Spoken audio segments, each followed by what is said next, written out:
서울의 밤은 차갑고 거리의 네온 사인은 내 심장처럼 깜빡였다. 나는 김서연, 32살, 그리고 내 인생은 단 하루 만에 무너졌다. 결혼식장에서 그녀, 박지민이 내 손을 놓고 떠난 순간 세상은 정지했다. 지민은 내 전부였다. 20대 후반의 그녀는 자유로운 영혼, 짧은 단발머리와 눈부신 미소를 가진 여자였다. 우리는 홍대 근처의 작은 카페에서 처음 만났다. 그녀는 거리 공연을 준비하며 기타를 치고 있었고 나는 우연히 그곳을 지나다 그녀의 노래에 끌렸다. 그녀의 목소리는 바람 같았고 내 마음은 그 바람에 휩쓸렸다. 우리는 그렇게 사랑에 빠졌다. 빠르고 강렬하게 그리고 숨막히게. 하지만 한국에서 두 여성이 사랑한다는 건 쉬운 일이 아니었다. 가족의 반대, 친구들의 시선, 그리고 사회의 무언의 규칙들. 우리는 모든 것을 이겨냈다고 생각했다. 지민은 말했다. 서연아, 우리만 있으면 돼. 세상은 우리를 막을 수 없어. 나는 그녀의 말을 믿었다. 그래서 우리는 비밀리에 결혼을 준비했다. 법적 효력은 없었지만 우리에게는 충분했다. 한강이 내려다 보이는 작은 루프탑, 몇 명의 친구들, 그리고 우리 둘만의 맹세. 그날 지민은 하얀 드레스를 입고 나를 보며 웃었다. 서연, 너는 내 영원한 집이야. 그녀의 말은 내 심장을 녹였다. 하지만 결혼식 다음 날 그녀는 사라졌다. 아무런 말도 없이 짧은 메모 하나만 남긴 채 미안해, 서연. 나 아직 준비가 안 돼서 메모를 읽는 순간 내 세상은 무너졌다. 그녀의 옷은 옷장에 그대로였고 그녀가 좋아하던 커피잔은 싱크대에 놓여 있었다. 하지만 그녀는 없었다. 전화는 꺼져 있었고 메시지는 읽히지 않았다. 나는 며칠을 울며 그녀를 찾았다. 홍대의 카페, 그녀가 좋아하던 한강의 벤치, 심지어 그녀의 고향인 부산까지. 하지만 지민은 어디에도 없었다. 시간이 흘렀다. 나는 서울의 작은 아파트에서 홀로 살아갔다. 직장에서는 웃으며, 친구들과는 가볍게 대화를 나누며, 하지만 밤이 되면 그녀를 잊을 수 없었다. 그러던 어느 날 병원에서 전화가 왔다. 김서연님, 박지민 씨의 대리인으로 등록되어 있으신데 급한 일이 있습니다. 내 심장은 다시 뛰기 시작했다. 지민일까? 그녀가 돌아온 걸까? 하지만 병원에서 만난 건 지민이 아니었다. 한 의사가 나를 조용히 불러 말했다. 지민 씨가 아이를 낳았습니다. 하지만 그녀는 아이를 키울 수 없다고 했습니다. 당신에게 맡기고 싶다고. 나는 충격에 말을 잃었다. 아이. 지민이 아이를? 그녀가 떠난 이유가 혹시 이 때문이었나? 의사는 나를 병실로 안내했다. 그곳에는 작은 아기가, 아직 이름도 없는 아기가 조용히 잠들어 있었다. 갓 태어난 아기는 지민을 닮았다. 작고 부드러운 얼굴, 살짝 곱슬진 머리카락. 나는 그 순간 결심했다. 지민이 떠났어도 이 아이는 내 책임이다. 나는 그녀 몰래 이 아이를 키울 것이다. 그렇게 나와 은비일 내가 지은 이름 위의 삶이 시작되었다. 은비는 내 전부가 되었다. 하지만 매일 밤 은비가 잠든 후 나는 지민을 생각했다. 왜 떠났을까? 왜 나에게 말하지 않았을까? 그리고 왜 아이를 나에게 맡긴 걸까? 서울의 아침은 여전히 바빴다. 나는 은비를 어린이집에 맡기고 회사로 향했다. 하지만 마음 한구석은 늘 불안했다. 지민이 언젠가 돌아올까? 그녀가 은비를 데려가려 한다면? 나는 그 생각을 떨쳐내려 애썼다. 하지만 어느 날 우연히 홍대거리에서 낯익은 뒷모습을 보았다. 짧은 단발머리, 가죽 재킷, 그리고 그 익숙한 걸음걸이, 지민이었다. 내 심장은 멈춘 듯 했다. 그녀는 거리에서 기타를 들고 노래를 부르고 있었다. 여전히 자유로워 보였지만 어딘가 달라져 있었다. 그녀의 눈에는 내가 모르는 슬픔이 깃들어 있었다.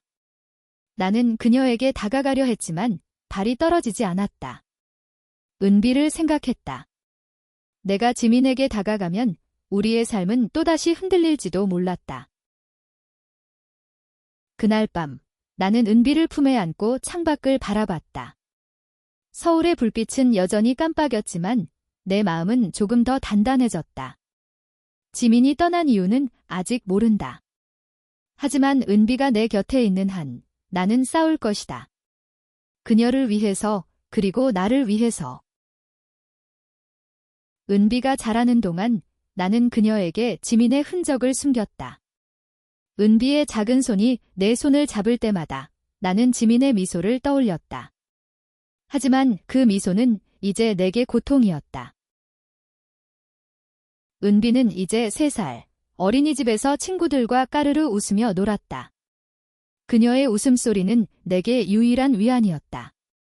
하지만 서울의 바쁜 삶 속에서 나는 점점 지쳤다. 회사에서는 승진을 제안받았지만 더 많은 시간을 은비와 보내고 싶었다. 매일 밤 은비가 잠든 후 나는 지민의 메모를 꺼내 읽었다. 미안해, 서연. 나 아직 준비가 안 됐어. 그 문장은 내 머릿속을 맴돌았다. 준비가 안 됐다니 대체 무슨 준비? 어느 날 어린이집에서 전화가 왔다. 김서연님, 은비가 아파요. 빨리 와주세요. 나는 모든 걸 내려놓고 달려갔다. 은비는 고열로 축 늘어져 있었다. 병원에서 의사는 스트레스일 수도 있다고 말했다.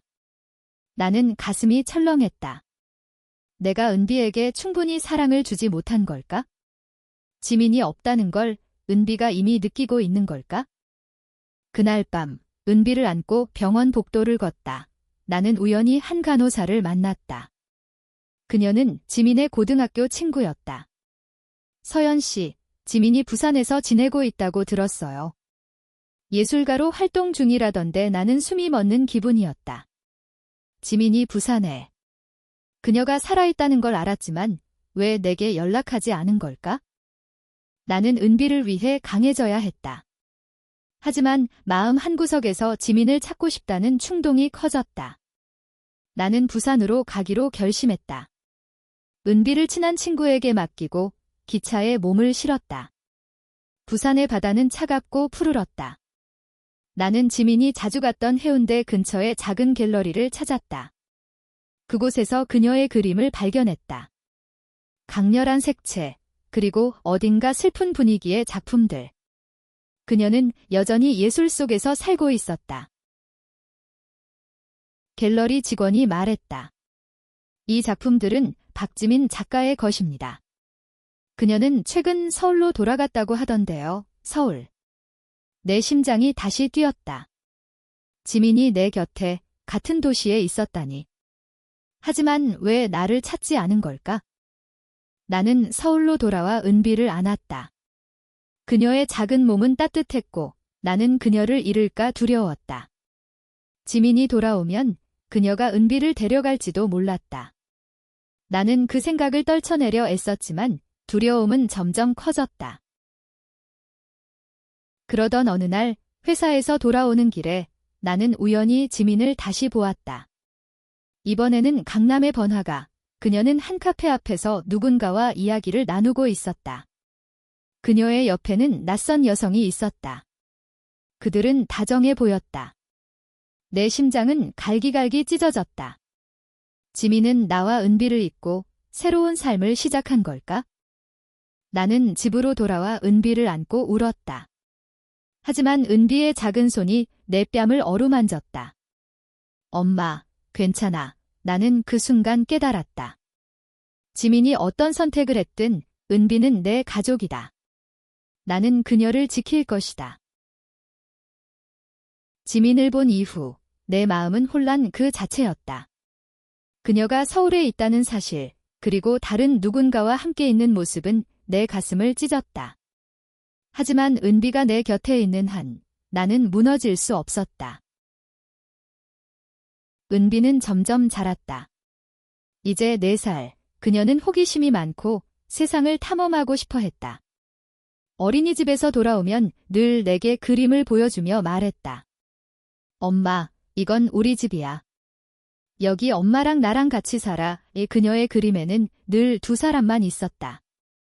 나와 은비. 하지만 나는 은비에게 지민의 존재를 어떻게 설명해야 할지 몰랐다. 어느 날 은비가 물었다. 엄마, 나 다른 엄마는 없어. 나는 당황했다. 그녀의 맑은 눈을 보니 거짓말을 할 수 없었다.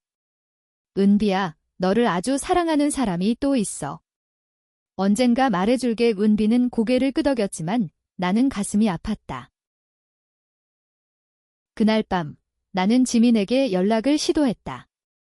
그녀의 번호는 여전히 먹통이었지만 나는 그녀가 자주 갔던 홍대 카페에 메모를 남겼다. 지민아, 나야. 은비와 함께야. 우리 얘기하고 싶어. 나는 답이 올지 확신할 수 없었다. 며칠 뒤 놀랍게도 지민에게서 메시지가 왔다. 서연, 나도 너를 보고 싶어. 내일 홍대에서 만나. 내 심장은 터질 듯 했다. 은비를 친구에게 맡기고 나는 홍대 카페로 향했다. 지민은 그곳에 있었다. 여전히 짧은 단발머리. 하지만 그녀의 눈에는 피로와 슬픔이 가득했다. 서연. 그녀가 내 이름을 부르며 눈물을 글썽였다. 나는 그녀를 끌어안고 싶었지만 분노와 상처가 나를 멈췄다. 왜 떠난 거야, 지민? 왜 나를 버린 거야? 그리고 은비는? 그녀는 고개를 숙였다. 미안해. 나 겁이 났어. 임신 사실을 알았을 때 나는 준비가 안 됐어. 너와의 결혼, 사회의 시선, 그리고 아이까지 너무 무서웠어. 그녀의 말은 내 가슴을 아프게 했다. 하지만 나는 그녀를 용서할 수 없었다. 그럼 왜 나에게 말하지 않았어? 왜 은비를 나에게 맡긴 거야? 나는 소리쳤다. 지민은 울며 말했다. 너라면 은비를 잘 키울 거라 믿었어. 나는 내가 엄마가 될 자격이 없다고 생각했어. 그 순간 나는 그녀를 이해하려 했다. 하지만 은비의 얼굴이 떠올랐다. 나는 지민에게 말했다. 은비는 내 딸이야. 너는 떠났지만 나는 은비를 포기하지 않았어. 지민은 고개를 끄덕였다. 서연, 나 은비를 보고 싶어. 제발. 나는 망설였다. 지민이 은비를 만난다면 우리의 삶은 또 어떻게 변할까? 지민의 부탁은 내 마음을 뒤흔들었다. 은비를 보여달라는 그녀의 말은 내가 그토록 지키려 했던 우리의 작은 세계를 위협하는 것 같았다. 하지만 그녀의 눈물은 진심이었다. 나는 그녀를 믿고 싶었다. 며칠 동안 고민했다. 은비는 이제 5살. 그녀의 웃음은 내게 전부였다. 하지만 그녀가 언젠가 자신의 뿌리를 알고 싶어 할 거라는 사실을 부정할 수 없었다. 나는 지민과 다시 만났다. 이번에는 한강 근처의 조용한 카페였다. 지민, 은비를 만나게 해줄게. 하지만 조건이 있어? 은비가 혼란스러워하지 않도록 너는 그냥 친구로 소개될 거야. 지민은 고개를 끄덕였다. 고마워, 서연. 나 은비를 해치지 않을게. 그 주말 나는 은비를 데리고 한강공원으로 갔다. 은비는 공기놀이를 하며 까르르 웃었다. 지민이 나타났을 때 그녀는 은비를 보며 눈물을 참았다. 서연, 우리 딸이 이렇게 컸구나. 그녀가 속삭였다. 나는 그녀의 말을 무시하고 은비를 불렀다. 은비야, 이쪽은 엄마 친구 지민이야. 은비는 지민을 보며 수줍게 웃었다. 안녕, 지민 언니. 지민은 무릎을 꿇고 은비의 손을 잡았다. 은비야, 너 정말 예쁘다. 그 순간 나는 두 사람의 연결을 느꼈다. 지민의 눈에는 사랑과 후회가 가득했다. 하지만 그날 이후 지민은 자주 연락을 해왔다. 그녀는 은비를 더 자주 보고 싶다고 했다. 나는 점점 불안해졌다. 지민이 은비를 데려가려는 건 아닐까? 그녀가 새로운 삶을 시작했다고 믿었던 내 두려움이 되살아났다. 어느 날 지민이 말했다. 서연, 나 다시 시작하고 싶어. 너와 은비와 함께 나는 충격받았다. 그녀는 진심이었다. 하지만 나는 그녀를 믿을 수 있을까? 그녀가 다시 떠나지 않는다고 장담할 수 있을까? 나는 은비를 위해 결정을 내려야 했다.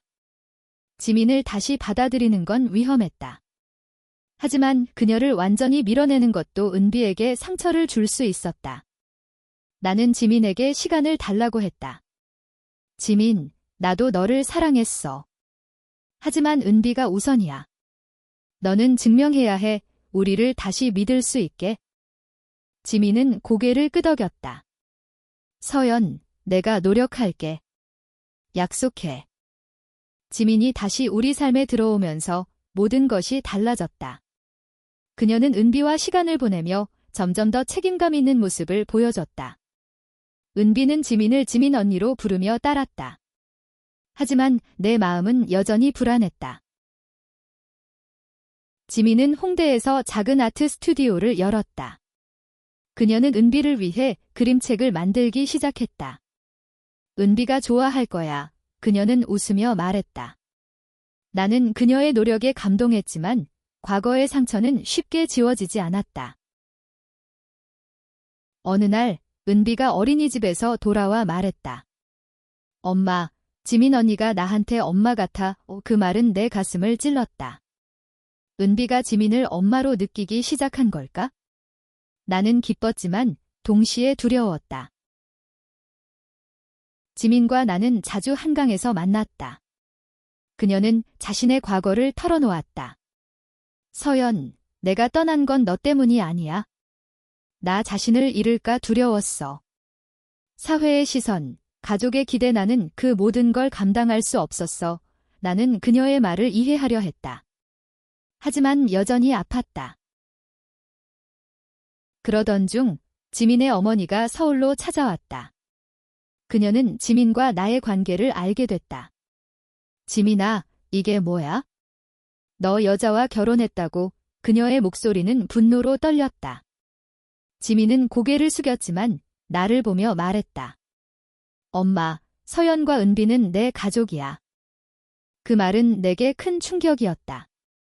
지민이 나를 가족으로 여긴다고? 그녀의 어머니는 화를 내며 떠났지만 지민은 단호했다. 서연, 이번엔 달라. 나 도망치지 않을게. 나는 지민을 다시 믿기 시작했다. 하지만 그때 예상치 못한 일이 일어났다. 은비가 어린이집에서 친구들에게 나 두 엄마 있어 라고 말했다가 학부모들 사이에서 논란이 됐다. 나는 당황했다. 한국 사회에서 우리의 가족은 받아들여질 수 있을까? 은비의 말은 어린이집에서 파문을 일으켰다.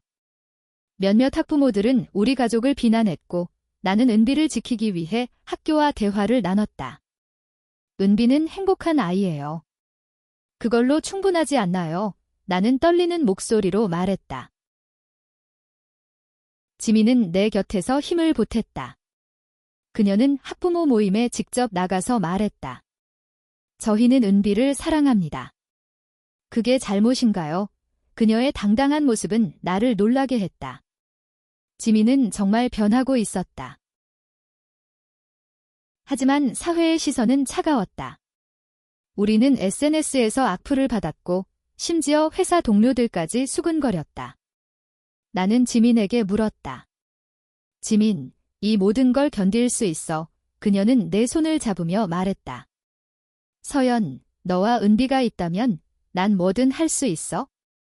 그 순간 나는 그녀를 다시 사랑하고 있음을 깨달았다. 하지만 두려움은 여전히 남아 있었다. 우리가 행복해질 수 있을까? 지민은 은비와 점점 더 가까워졌다. 그녀는 은비를 위해 그림책을 완성했고 은비는 그 책을 보며 까르르 웃었다. 지민 언니, 이거 나야. 나는 그 모습을 보며 눈물이 났다. 어느 날 지민이 말했다. 서연, 우리 다시 결혼하자. 이번엔 진짜로 은비와 함께 나는 망설였다. 하지만 은비의 웃음소리, 지민의 진심이 나를 흔들었다. 지민의 제안은 내 마음을 뒤흔들었다. 다시 결혼. 나는 은비를 생각했다. 그녀에게 안정된 가정을 줄 수 있다면 나는 무엇이든 할 준비가 되어 있었다. 우리는 조용히 결혼식을 준비했다. 이번에는 한강이 아니라 제주도의 작은 해변에서였다. 은비는 하얀 드레스를 입고 우리 사이에서 웃었다. 엄마들, 예뻐. 그녀의 말은 우리를 눈물 짓게 했다. 결혼식 날, 지민은 내 손을 잡으며 말했다. 서연, 미안해. 그리고 고마워. 너 때문에 내가 다시 살아. 나는 그녀를 끌어안았다. 지민, 우리 이제 도망치지 말자. 사회는 여전히 우리를 쉽게 받아들이지 않았다. 하지만 우리는 은비를 위해 싸웠다. 지민은 자신의 예술로, 나는 내 일로, 우리는 우리의 가족을 지켰다. 몇 년 후, 은비는 초등학교에 입학했다. 그녀는 자랑스럽게 말했다. 나 두 엄마 있어? 그게 내 가족이야. 우리는 웃으며 그녀를 안았다. 서울의 밤은 여전히 깜빡였지만 이제 내 마음은 따뜻했다. 지민과 은비, 그리고 나, 우리는 완벽하지 않았지만 충분히 행복했다.